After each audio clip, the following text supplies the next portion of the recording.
Well, hello guys and welcome back to Mr. G Physics, the channel that is going to help you to improve your marks in physical sciences. This is Mr. G, and this time we're going to be solving another question on Doppler effect. This one is question 11 from a consolidation material. But before we move on, don't forget to subscribe to the channel so you can get all the notifications and videos I post on regular basis.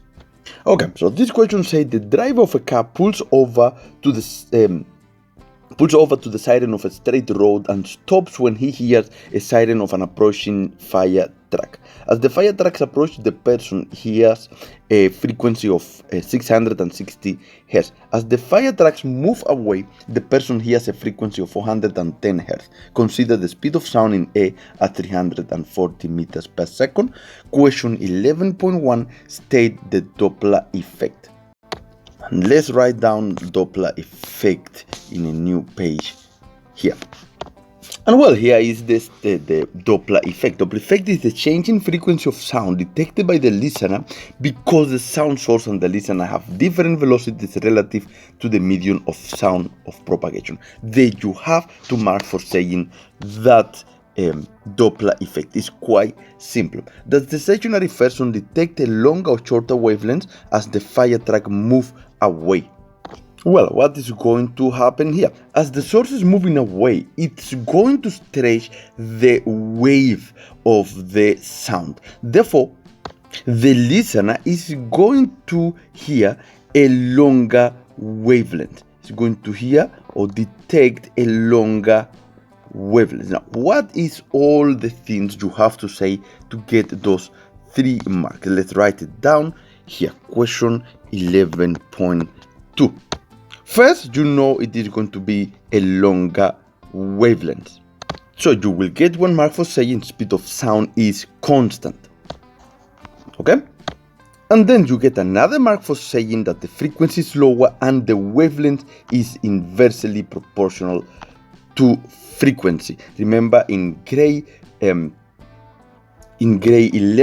or grade 10 we already spoke about waves, and you learn about the formula speed of sound is equal to a frequency multiplied by wavelength. If you rearrange this formula, guys, you get that frequency is equal to speed of sound divided by wavelength. If the speed is constant, it means that they are inversely proportional. Let's go to the next question. The next question says calculate the frequency of the sound of the siren.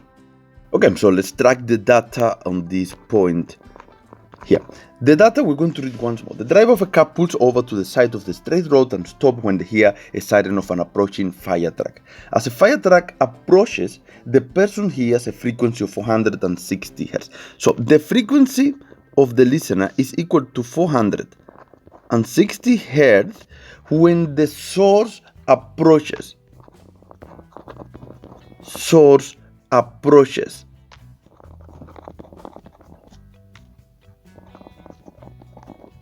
Alright, when the source approaches or is moving towards, that is the frequency of the listener. And then say, as the fire truck moves away, the person hears a frequency of 410. And the person, the listener, will hear a frequency of 410 Hz when the source is moving away. Source move away. So this is the data we have for now here. In this case, source is moving away. Now there's more data. The speed of the listener is equal to 0. It's stationary. Alright? And then consider the speed of the sound in A at 340. So the speed of sound is equal to 340 meters per second.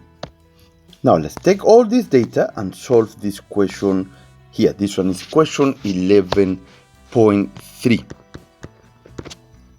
And here is the question. The question is asking to calculate the frequency of the source. However, we do not know the speed of the source. We don't know this one and we need it to calculate.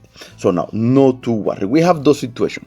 One approaching, one moving away. We are going to use both situation. So we are going to use the Doppler effect in both situations, and let's see what happened.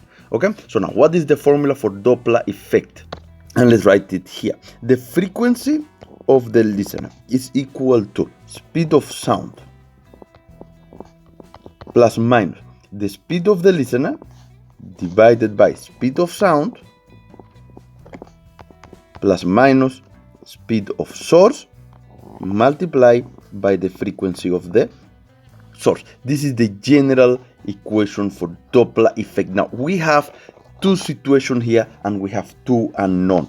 So we are going to use both of them. We are going to do both substitution. One of them when it's approaching,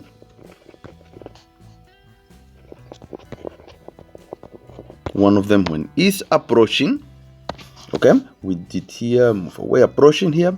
Let's just highlight this one, and one of them when it's moving away. Okay, so we're going to apply this formula on both situations. So let's substitute what we have, and we have data here that we can substitute, all right? So let's substitute what we have here. The frequency of the listener when it's approaching is going to be 410. Pardon, 460. So frequency here is 460 is equal to speed of the sound is 340. The speed of the listener is 0, it's not moving, divided by 340.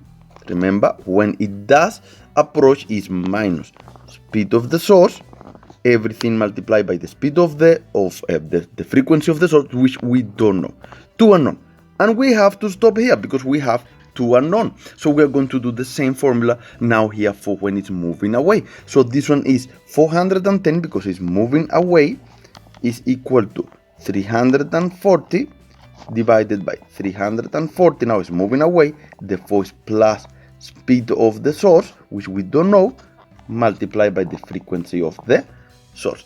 Guys, we have to just now equate this one. So here we just have to solve these two questions. We're going to isolate for frequency of the source, okay, because they are the same. It's the same source. So if we rearrange this one, we have that frequency of the source is equal to 460 divided by 340 divided by 340 minus Vs. Okay, that is what we have on this side. On the other side, we have that frequency of source is equal to 410 divided by 340 divided by 340 plus Vs. Okay, now we can equate these two formulas here. Let's go to a new page. It's not fitting no more. So we have to say that the frequency of source is equal to frequency of source. It's the same source, all right, and therefore it's the same frequency. Therefore, we can say that whatever we have here is equal to, on the other side, 460 divided by 340 divided by 340 minus Vs is equal to 410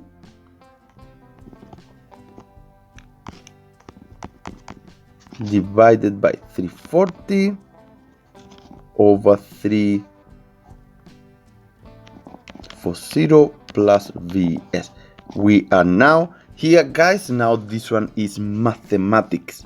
Alright, here is a 340 there. There we go. This one is just mathematics now. And there are different ways of solving. So the first thing we're going to do is we're going to do cross product. Maybe it's the most obvious for you to see. So let's do that one here.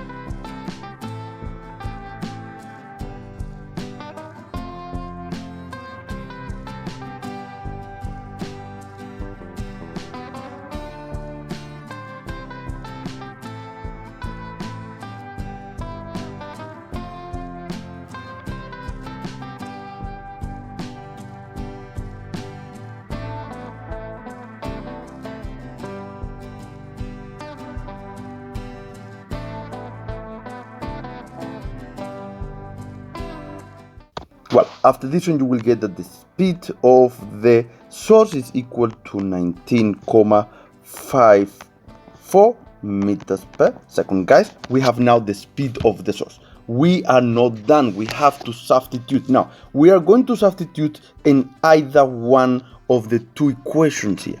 Either when it's approaching or when it's moving away. It's entirely up to you which one you want to use here. I'm going to use the approaching, but you are entirely welcome to use the other one. So let's copy here that equation that we have here at this point, and all we have to do is to substitute the speed of the source that we calculated in there, and we are almost done.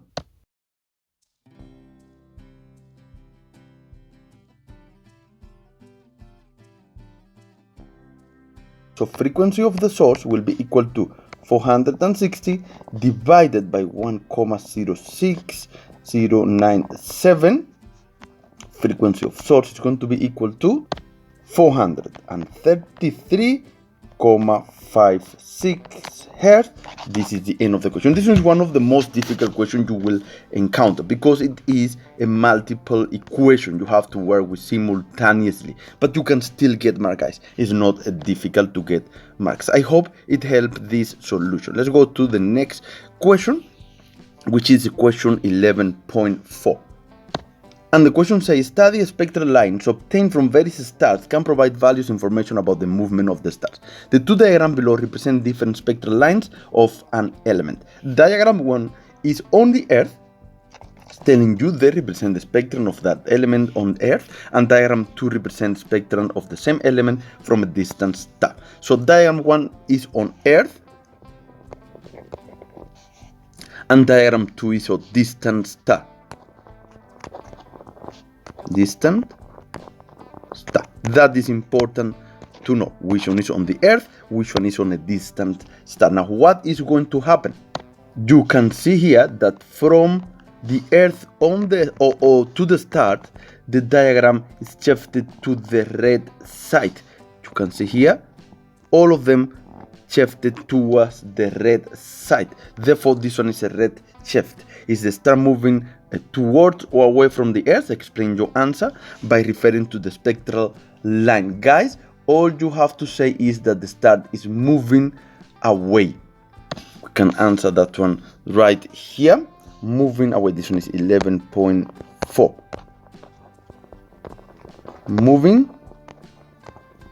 Moving away. You have to say that there is a red shift, and that means that is lower frequency. Okay, so this is the answer. All this one will get 3 marks. It's quite simple. And finally, write down one application of Doppler effect. There are many applications. I'm not going to write all of them, but to measure the rate of blood flow, to detect the heartbeat of a fetus. It is used in medical science to measure the speed of direction of blood flow. Guys, it is quite simple to speak about the application of the Doppler effect. This is the question. I hope it helped. If it helped, thumb up, subscribe for the channel, share the video, and I'll see you next time. Mr. G here.